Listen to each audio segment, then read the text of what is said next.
welcome back. It's time once again to grab your board and swim out into the sea of ideas and see if we can't catch that sales pipeline as it starts to curl up over the horizon. With the man with the curly hair today here, it's Matt Hines. Curly hair. Are you judging my beard here? I am. There's some curls in there. Looking a little exotic, looking a little coronavirus, been locked in the house too much here look to it. Well, you figure why not? It's just it's one less thing to have to worry about. Usually I will put on a reasonable shirt for Zoom meetings. Today I said, screw it. I'm wearing as you see, I've got my Wrigley Field t-shirt on. There I can't watch baseball, but I can wear it for now.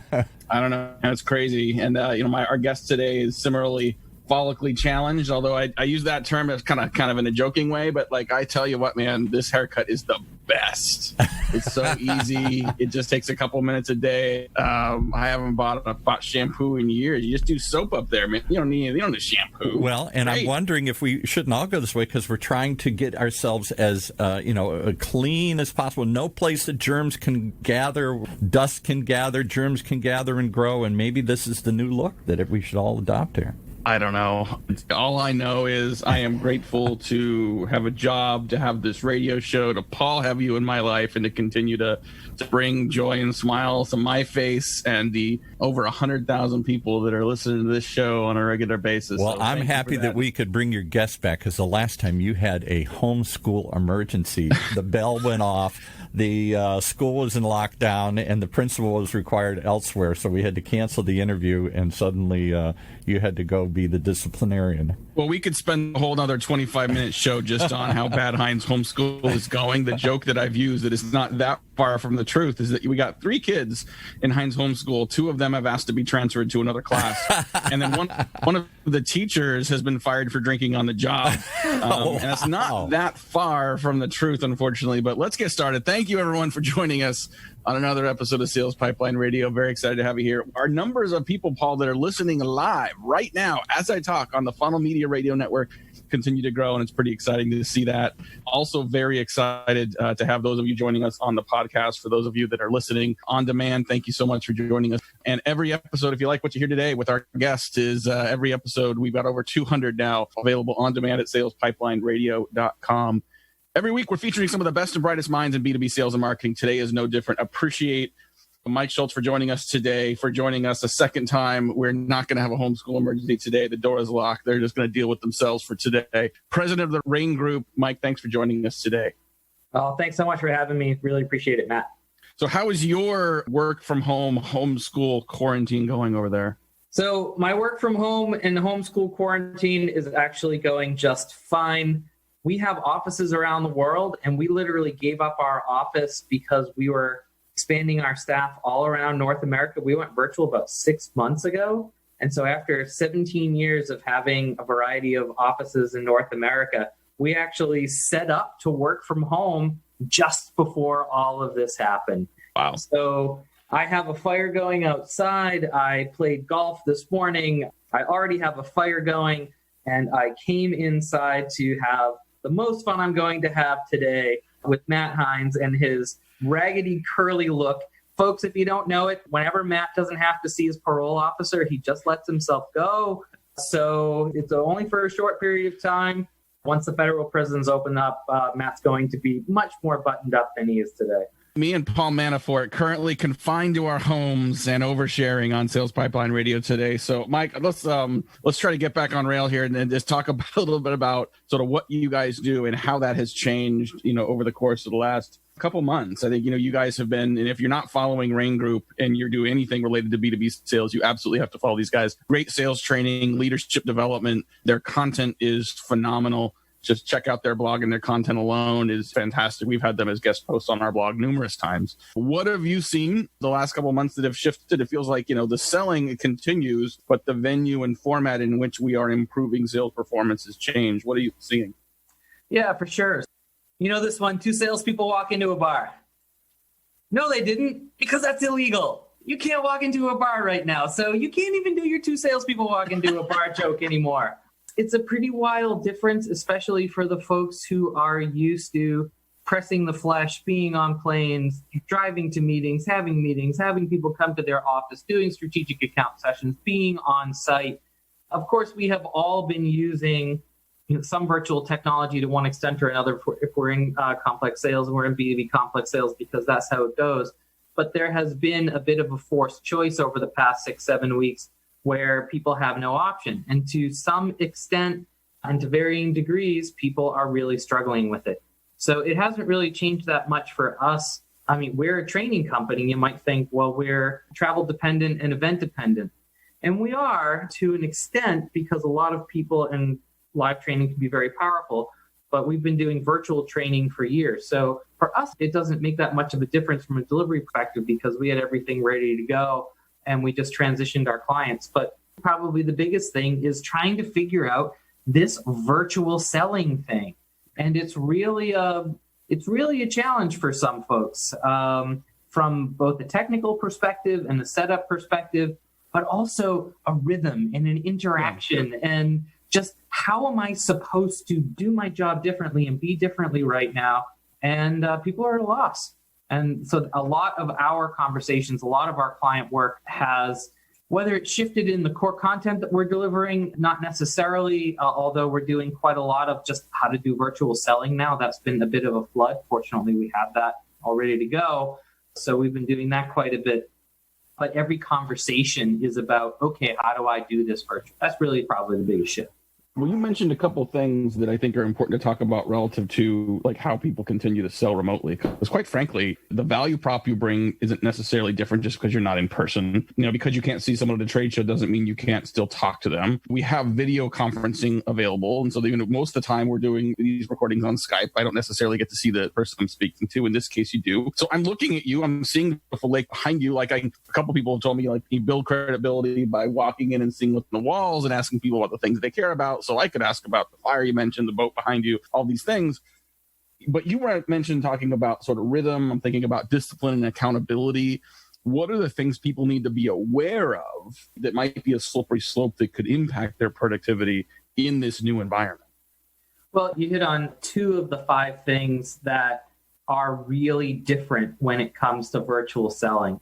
So if you want to know at least the things that we've seen that are, let's call it, a 5 out of 5 different is 1, managing yourself. So you said a rhythm and accountability perspective. There is a forced intensity and focus when you have an 11 o'clock meeting at a client site, when you're prepping to get on a plane for a big delivery. Sort of all your focus is on that. But when you wake up in the morning and you might have a couple of virtual calls, a lot of guys are just floating. So their ability both to manage themselves when they are not in an office, when they don't have their peers all around them, sort of with the buzz of energy and going to the conference rooms and the people walking by and seeing your screens. When you're kind of by yourself in your bat cave, it's just a very different feel. And a lot of folks are also not feeling particularly motivated because there's a sense of grief and loss in the world right now. And a lot of people are selling into companies where they literally, the buyers are saying, glad I have my job, but I certainly don't have a budget. So this sort of motivation, focus, and self-accountability is 1. I'm going to go through the other 4 areas, but I'm not going to explain them, but we can set them up. 2, how you manage meetings is different. 3, how you set up and build relationships is very different. 4, you said selling hasn't fundamentally changed, but how you make the case, that you make the case of do this, not that. Do it this way, not that, because it's going to make a big impact. How you get people to make decisions and how you get them to choose you, wildly different.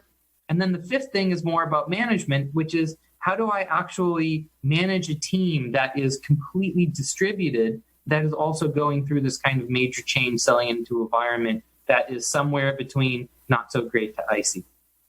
That's super helpful. And I imagine more detail on a lot of those topics. And of course, we're not going to be able to get into all of it here today with our time restrictions, but your new book, Virtual Selling, available for pre-order on the website, RainSalesTraining.com, along with other books you've published, Rain, Making Conversations, Insight Selling. Folks, do yourself a favor, go to the website, tons of resources, research, webinars, blog posts. These guys do a great job when it comes to content What are you seeing from organizations that have been traditionally in-person sellers, right? Because I think we've got an increasing number of people that are inside sales where they may not be in their bullpen or with their peers, but they're doing it from home. And so the motions haven't changed. You've got people that are field sales reps, but really do spend most of their time in a home office, but they're still working those named accounts. Then you have, like, we've talked to a number of companies that are in manufacturing, pharmaceuticals, and they're road warriors. They're used to being not just in front of a prospect, but also in front of a prospect with samples, with physical materials. Mm-hmm. What's your advice for them? That's more than just sort of the discipline. You also are trying to replace things in a physical environment that aren't as easy to do remote. Yeah, so let's talk about some of the people that have traditionally done the press the flesh selling. There's manufacturing, as you mentioned, in pharmaceuticals, but there's also professional services. What about all the accountants that go to the networking event and shake hands? And what about all the people that go to conferences, sometimes every other week? And they're just sort of pretend to be drinking while they're drinking their seltzers because they got to work for 14 hours, except for the ones drinking not seltzers, and they just kind of crash out, but they don't know what to do. And as well, even things like if you go to the corporate office to visit a client or to make a sales call and it's at 2:00, what time do you show up? 1:55. Well, it depends if you need to get into the high rise and if you need to plug in because you're doing a presentation. But let's say, you get there and someone comes down to the desk to take you up. You have the elevator ride up to chat. Then you plug in and you're saying hello. And then you say, great, we have 6 or 7 minutes. You have 1:55 because you don't want to look too eager, of course. Mm-hmm. But let's say you just don't want to be late and you want to have your hour with the hour. And then they say, great, we have 6, 7 minutes before we get started. Let's walk down and get you coffee. You have 15 minutes for that rapport. If you have a web call, what time does the web call start?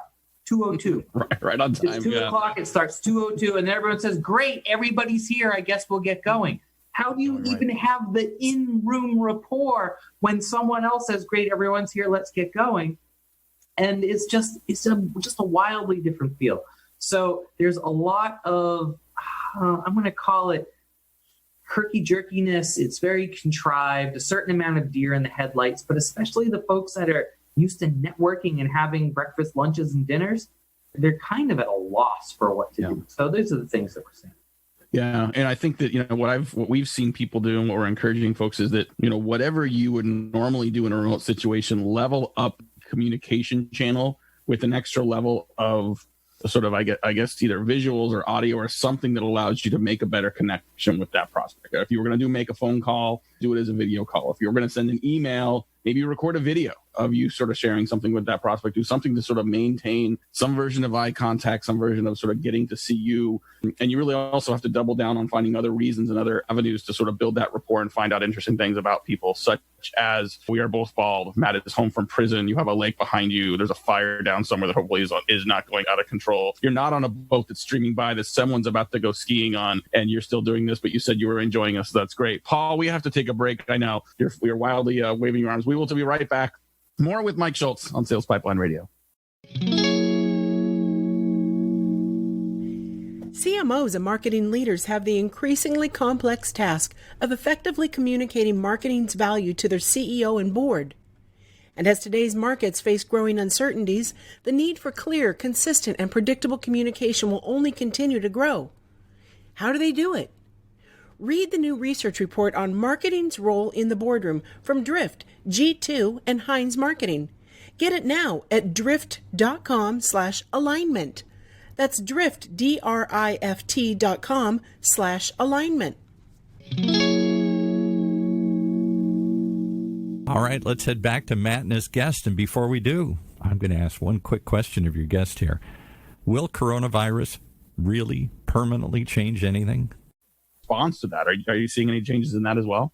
Yeah, so there's a question of the sort of post-coronavirus, still in the immediate kind of shock period of what is spending going to happen. The economy's still closed for the most part in a lot of places, and a lot of people have fear. So there's a certain amount of I might not be buying right now, but if buyers are saying only 26% of sellers are listening to me, that has nothing to do with the current environment. Certainly, they may or may not be purchasing, and depending upon the industry, they are. But it's just these core things that sellers aren't doing well. But I think from an environment perspective, yes, we are seeing a lot of buyers saying that sellers are approaching them poorly, leading with the COVID-19 thing. When we were originally talking about this podcast, we're going to talk about integrity in selling and showing empathy. A lot of sellers are just hitting the prospecting hard because they're afraid for their jobs. And buyers just think that they're complete doofuses when they reach out. Just a couple more minutes here with our guest today on Sales Pipeline Radio, Mike Schultz from Rain Group. I'm curious, Mike, you've been in lockdown for a little while, maybe a little, we think in Washington, California, West Coast, we went down a little bit earlier, but as you kind of get used to this new normal, what's something that you like about how you're working today that you hope to continue no matter what the new normal looks like? And what's something that you don't miss from your old normal that you hope is no longer part of your new normal? Well, interestingly for us, we got rid of our office about 6 months ago. So we went virtual just before everyone went virtual. So if you look behind me, you mentioned that there's a lake and literally people are jet skiing by. Mm-hmm. So I didn't want to go to the office because it makes me feel better to work here. And I like my family and have 2 little kids and I get to see them all the time. And yet I can close myself off in my office. So I don't miss the commutes. I don't miss the driving. And we just wrote this book on virtual selling, which is actually up on Amazon right now, pre-order. So we wrote this book on virtual selling, but we also recently wrote a book on being productive and being able to focus in a time of crisis. Because my wife and I went through some personal things. We lost a son a few years ago after a very long illness. And we literally lived at the hospital with him for the better part of 7 years. And I ran Rain Group from a pediatric cardiac intensive unit, sometimes for months on end. So the question is, how do you care for your family and deal with the crisis? And how do you also maintain your life while bad things are happening around you? That's something that, for me, what's good about this situation, I know it's going to sound really weird, is this isn't the worst thing that happened to me. Unfortunately, my family is healthy right now, and my extended family is healthy. We don't have anyone suffering from COVID-19. In a weird way, and I know it's an odd way to answer the question, I feel blessed to be able to have a job and to be able to be with my family and to have my family healthy, even with all the craziness going around me. There's just a lot of gratitude. So that's something that I appreciate about right now. Wow. Well, thank you so much for sharing that. I think there's a lot we can put in perspective. We face headwinds all the time in our lives and in our business, and some are harder than others, and some feel sort of more prescient or more personal than others. Boy, I know, at some point here, we're going to have an opportunity to go back normal. And I think at some point, sporting events with fans in the seats will be back. At some point, we'll have the opportunity to go back into the field and do face-to-face field selling.